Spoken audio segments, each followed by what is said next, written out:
Hi, and welcome to English-Fabule. Are you learning English? Great. Let's learn English with a very interesting story. Don't forget to subscribe, like, and comment. Let's get started. It was the middle of the night in Paris. The wind blew cold through a small old shed. Water dripped from the roof onto the dusty floor. Inside, the air was very cold and damp. A faint, soft blue light glowed from several glass tubes on a wooden table. This light was beautiful, almost magical to see. But this beauty held a terrible secret. It was not just light, it was a deadly poison. A woman named Marie stood silently in the cold room. She felt the chill deep in her bones, but her eyes were fixed on the strange blue glow. Her hands, often tired from long hours, rested near the glowing tubes.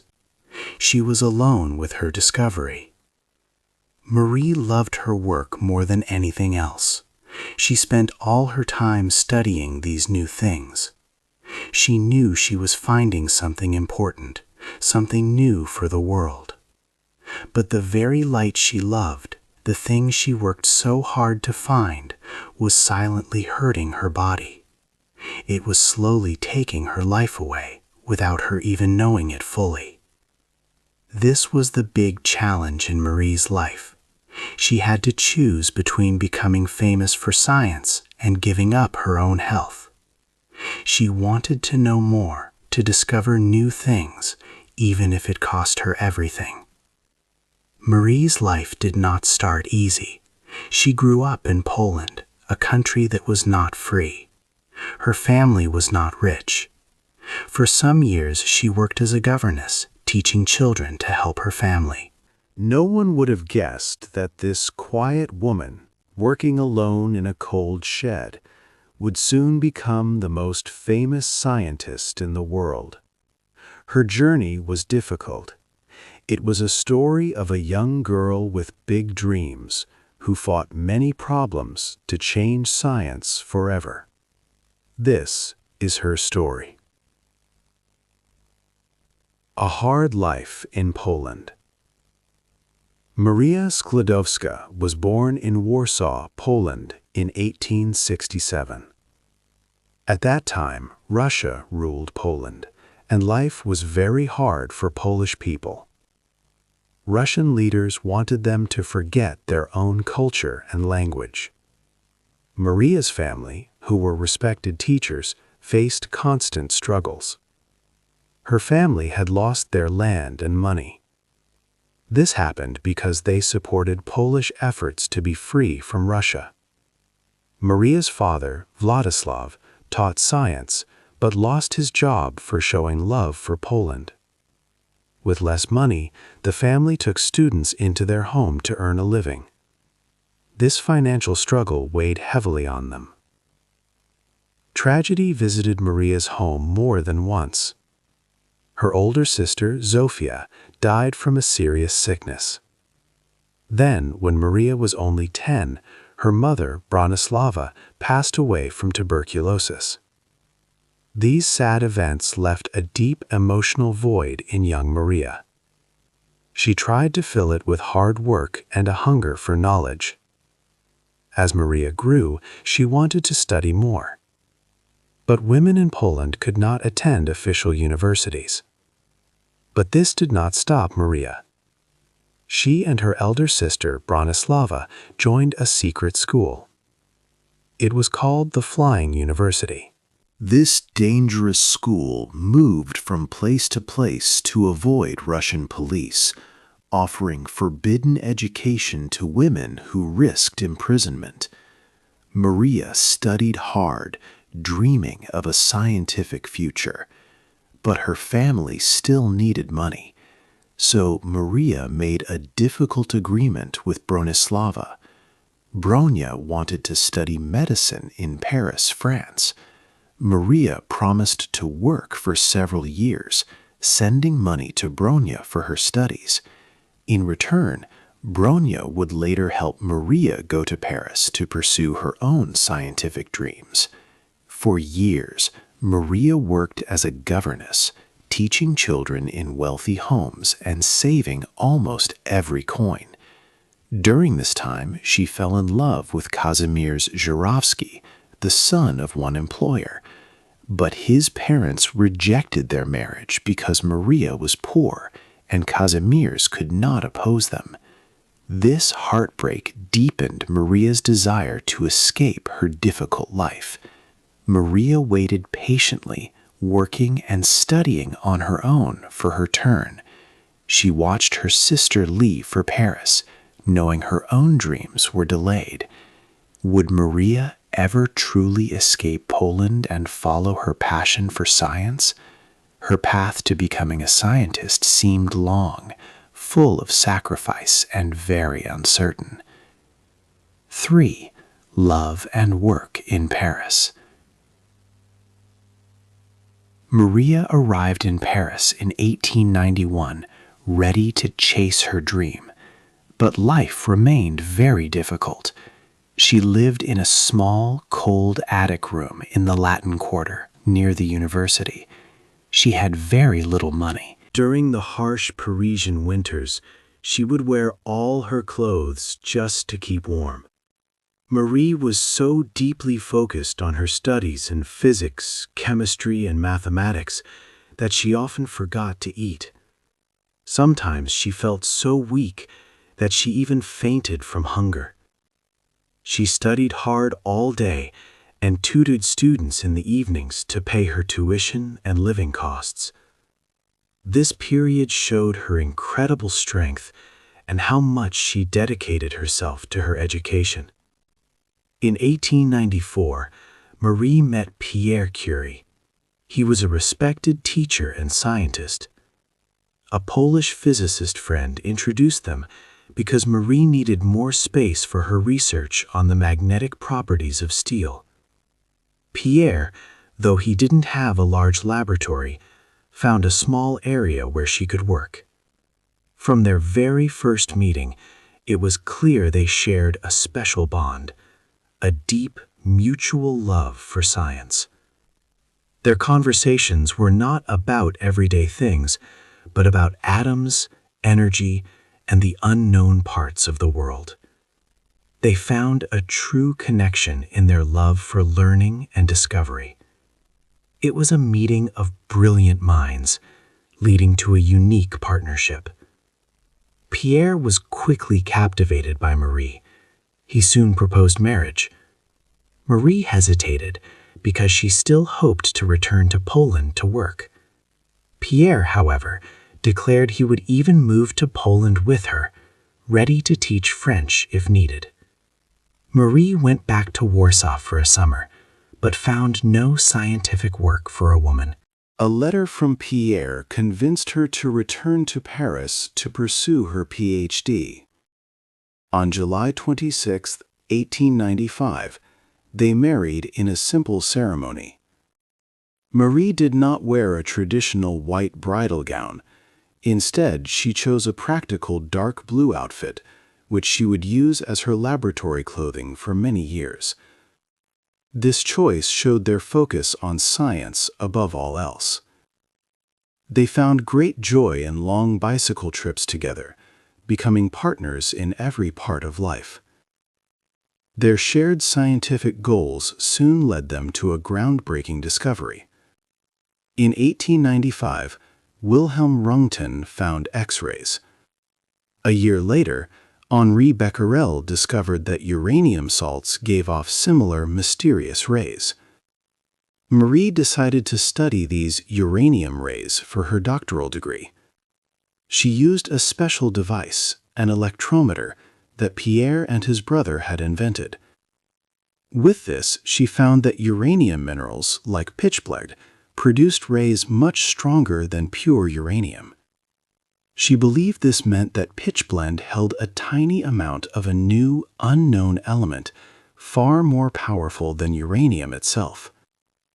This exciting idea sparked their next great adventure, a search for what lay hidden within the dark, heavy mineral of pitchblende. Marie and Pierre Curie worked in a small old shed.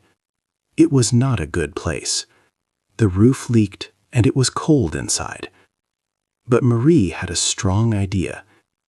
She thought that a dark mineral called pitchblende held something new, something that gave off more rays than uranium.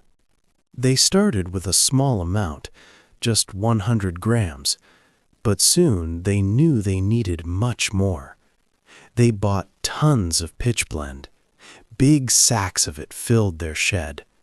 Marie spent years working with this heavy, dirty rock. She put it into large iron pots. She boiled it and stirred it with a long, heavy iron rod. Imagine stirring boiling black tar, day after day, for hours. This was her work.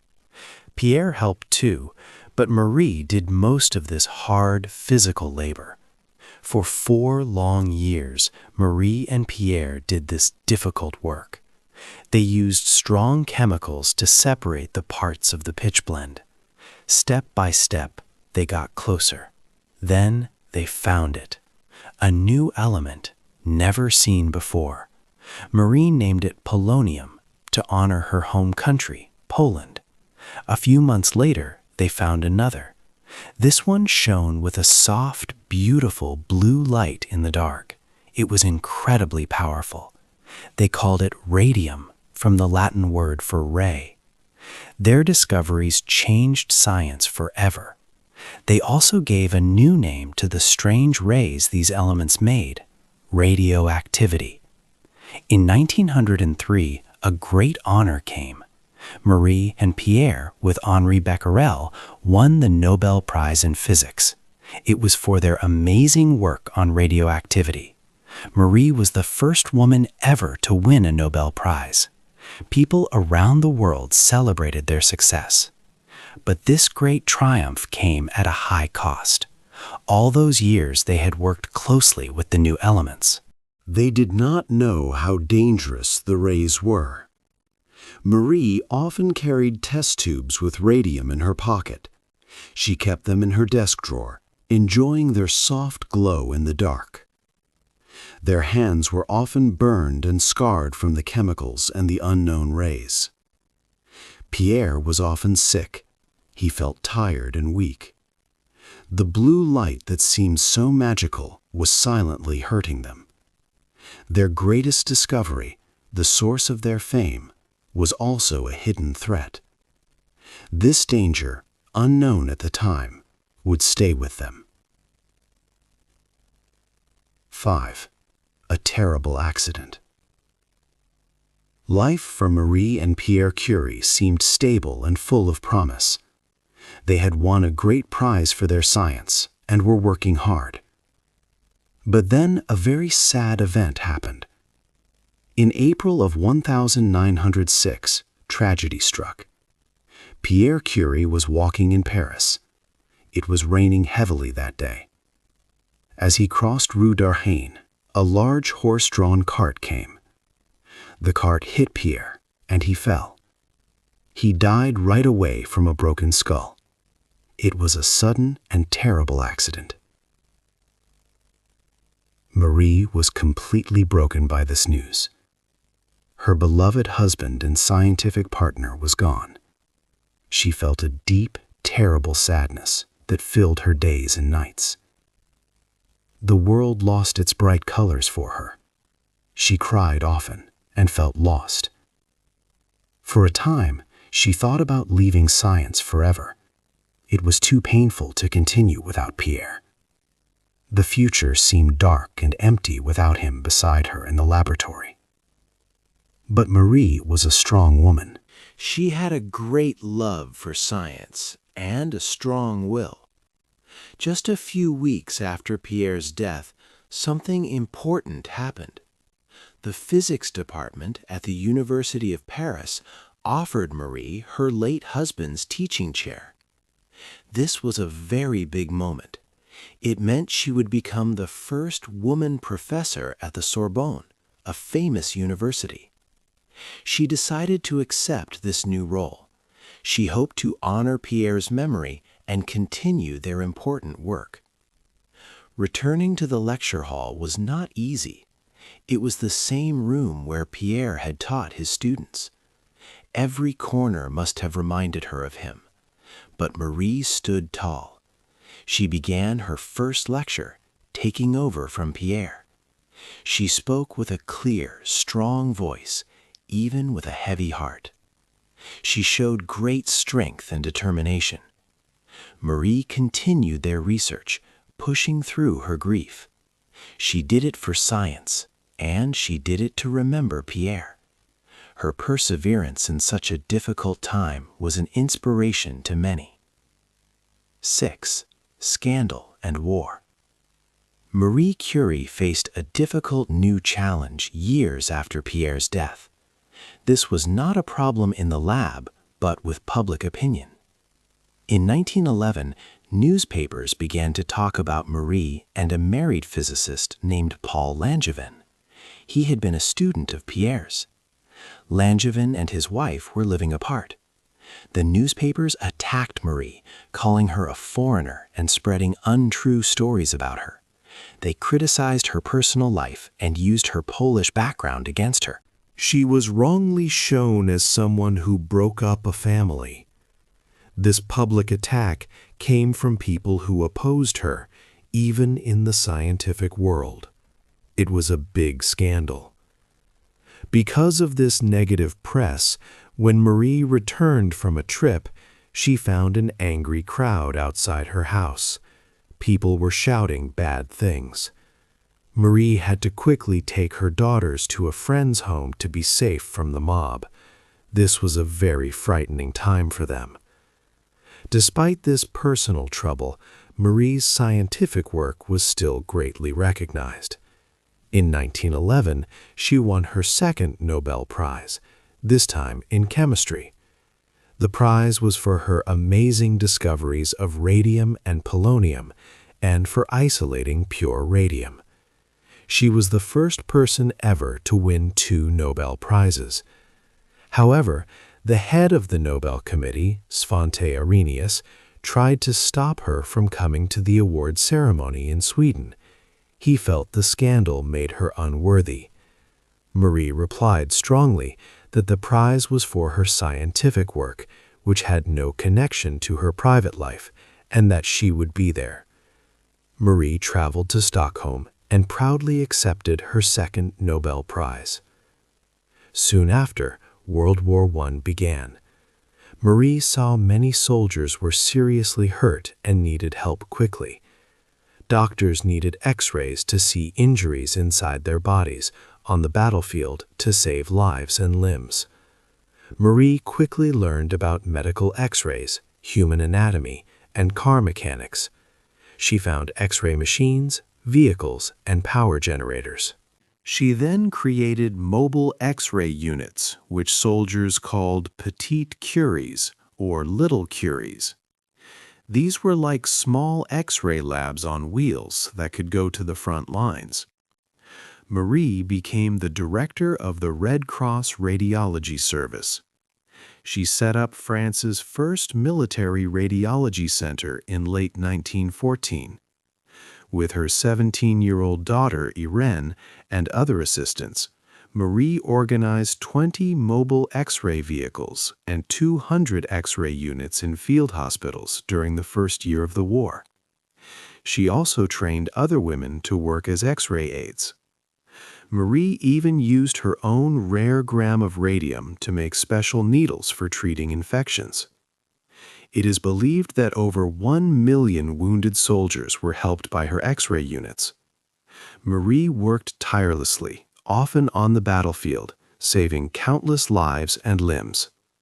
This intense period of service showed her loyalty to France and her heroism. She proved her value through action.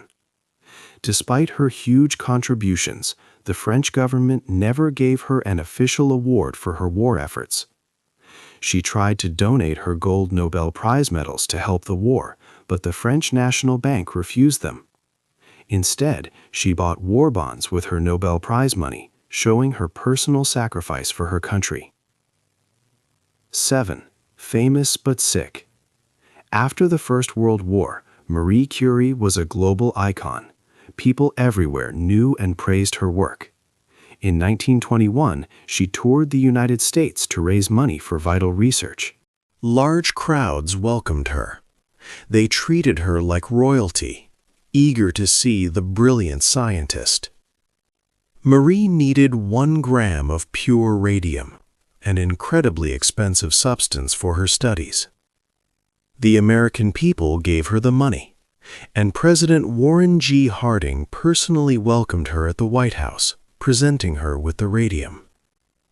This tour showed her immense fame and the world's respect. However, behind her public appearances, Marie was physically fading. Her body was tired and weak. Her eyesight was poor due to cataracts, making it hard to see. Her hands and fingers were scarred and burnt from years of direct contact with radioactive materials. She tried to hide these health problems. At that time, almost no one fully understood how dangerous radiation was. There was a widespread lack of knowledge. Scientists, including Marie, worked with radium without real safety equipment. She even kept glowing test tubes of radioactive elements in her pockets and on her desk, charmed by their faint blue light, thinking them harmless. Over many years, this constant, unprotected exposure deeply harmed her. The very elements she tirelessly discovered, polonium and radium, were silently attacking her health. Marie also worked tirelessly during the war, using X-ray units, which added to her exposure. In 1934, Marie became severely ill. Her bone marrow was damaged, and her body could no longer produce healthy blood cells. She left her laboratory for a special hospital, a sanatorium in Passy, hoping for a cure. Her illness was too strong. On July 4, 1934, at 66 years old, Marie Curie died. Doctors confirmed she died from aplastic anemia. This severe blood disease was almost certainly caused by her long years working with radium and polonium, and her brave radiological work in field hospitals. It was a profoundly sad and ironic end. Her greatest triumph, the discovery of radioactivity, which advanced science and saved lives, had ultimately claimed her own. This tragic truth highlights the immense personal cost of her incredible scientific progress. 8. Her story lives on. Marie Curie's life ended, but her important work changed the world forever. Her family's great scientific success continued. Marie was the first woman ever to win a Nobel Prize. She was also the first person to win 2 Nobel Prizes, and the only one to win in 2 different science fields.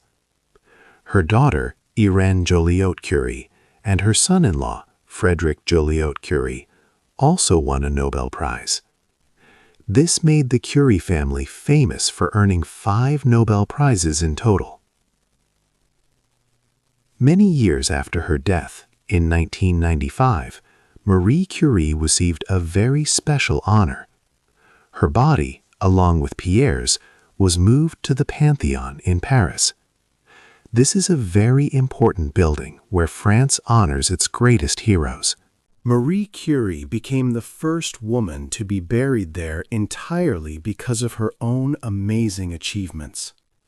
Her remains were placed inside a special lead-lined coffin, showing they were still radioactive. Marie Curie's discoveries brought both good and difficult things to the world.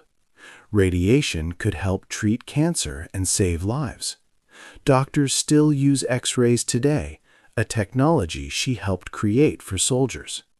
However, her work also laid the foundation for the nuclear age, which brought new dangers. It showed how science can have a big impact. Even today, her personal items show how powerful her work was. Her old notebooks and papers from the 1890s are still too radioactive to handle. Even her cookbooks are highly radioactive. These dangerous items are kept safe in special boxes made of thick lead. Marie Curie was much more than just a great scientist. She opened many doors for women. She showed everyone that women could achieve important scientific work, even when society tried to stop them. She also guided other women scientists at her Radium Institute. Her courage and brilliant mind helped make it easier for women to study science, technology, engineering, and math, now known as STEM. Her inspiring story continues to encourage people. What part of Marie Curie's story do you find most inspiring? Hey there! Just a second before you go. If you learned something new today, please give this video a like, write your thoughts in the comments, and subscribe to the channel. It only takes a second, and it really, really helps to create even better English videos for you. Your support means the world. Thank you.